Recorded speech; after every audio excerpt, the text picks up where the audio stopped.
yung enough capital to properly diversify. At thirdly, yung knowledge and experience mo. So, kunyari, pag wala ka masyado nung tatlo na yun, then dapat nasa mga mas passive na investment ka. Index funds, yung medyo interest-paying investments like yung mga nasasabi nga nila, MP2, whatever, no? Yeah. Or mga bank products, pwede rin.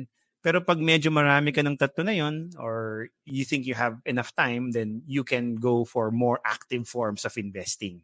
But that takes preparation, Loran. Diba? Hindi rin naman sa ganun ka-natural, right? So, if you want to have that, you want to take in more risk and more return, you have to also prepare.